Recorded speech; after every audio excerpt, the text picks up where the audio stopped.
Baik, bismillahirrahmanirrahim.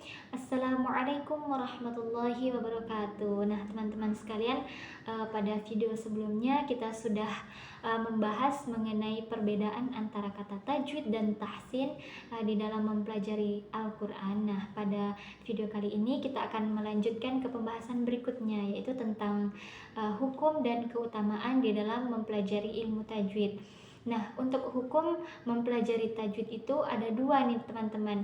Yang pertama dari segi teori. Nah, dari segi teori ini hukumnya adalah fardu kifayah, yaitu cukup diwakilkan. Artinya, jika sudah ada satu orang yang mempelajari ilmu tajwid, kemudian dia memahami dan menguasai ilmu tajwid tersebut, nantinya dia akan mengajari kepada yang lain, sehingga kewajiban yang lain akan gugur.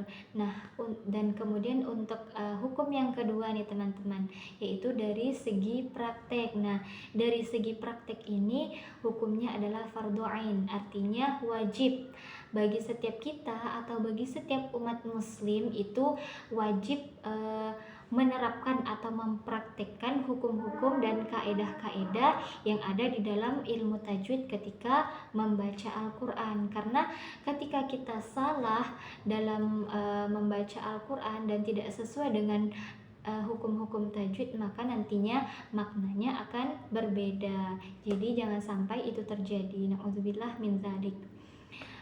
Kemudian untuk keutamaan di dalam mempelajari Al-Quran itu nih sangat banyak nih teman-teman. Salah satunya yaitu memberi syafaat pada hari kiamat. Nah, sebagaimana kata Rasulullah, Iqra'ul Qur'ana fa innahu ya'ti yaumal qiyamati syafi'an li ashabi.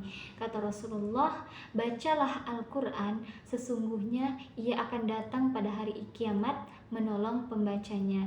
Nah, Masya Allah sekali, karena Al-Quran yang kita baca, yang kita amalkan setiap hari nantinya akan menjadi penolong kita ketika hari kiamat. Nah, kemudian untuk keutamaan yang kedua nih teman-teman, yaitu merupakan amal terbaik.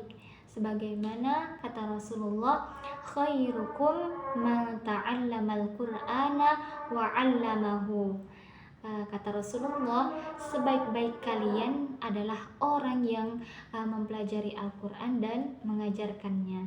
Nah, jadi kita bukan hanya diperintahkan untuk mempelajari Al-Quran, namun kita juga diperintahkan untuk mengamalkan dan mengajarkan Al-Quran kepada orang lain, baik itu keturunan kita kelak ataupun keluarga dan lingkungan sekitar. Keutamaan yang selanjutnya yaitu mendapatkan derajat yang tinggi, sebagaimana yang dijelaskan oleh Rasulullah, alladzi yaqra'ul qur'ana wa huwa mahirun bihi ma'as safaratil kiramil bararah.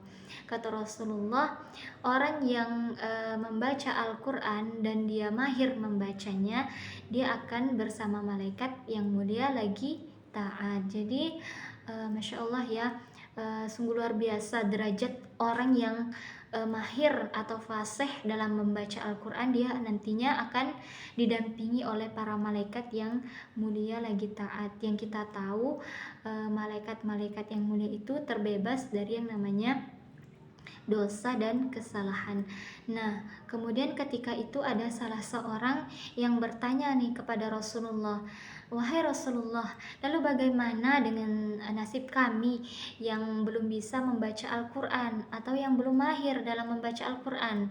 Apakah kami berdosa, wahai Rasulullah, dan apakah kami tidak bisa mendapatkan pahala dan kemuliaan sebagaimana yang didapatkan oleh orang-orang yang sudah fasih dalam membaca Al-Quran atau yang sudah mahir dalam membaca Al-Quran?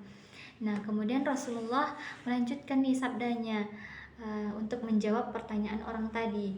Rasulullah mengatakan, walladzi yaqra'ul qur'ana wa yatata'ta'u fihi wa huwa 'alaihi syaqul lahu ajran. Kata Rasulullah, dan orang yang terbata-bata dalam membaca Al-Quran dan dia merasakan kesulitan ketika mempelajari Al-Quran, maka dia mendapatkan dua kebaikan. Artinya, maksud Rasulullah di sini, orang yang terbata-bata dalam membaca Al-Quran atau orang yang sedang belajar Al-Quran dari awal, dia akan mendapatkan 2 pahala nih teman-teman, yaitu pahala yang pertama yaitu pahala karena dia sudah mau belajar Al-Quran atau dia sudah berniat untuk memperbaiki bacaan Al-Quran yang sebelumnya dia belum lancar membaca Al-Quran. Kemudian pahala yang kedua yang dia dapatkan yaitu pahala kesabaran dalam menghadapi kesulitan ketika belajar Al-Quran. Jadi yuk teman-teman, kita senantiasa terus belajar, terus memperbaiki kualitas bacaan kita agar nantinya kita bisa mendapatkan kemuliaan-kemuliaan tersebut. Nah, sebenarnya teman-teman masih banyak lagi keutamaan-keutamaan yang lain, namun di dalam video ini saya hanya menjelaskan 3 poin tersebut.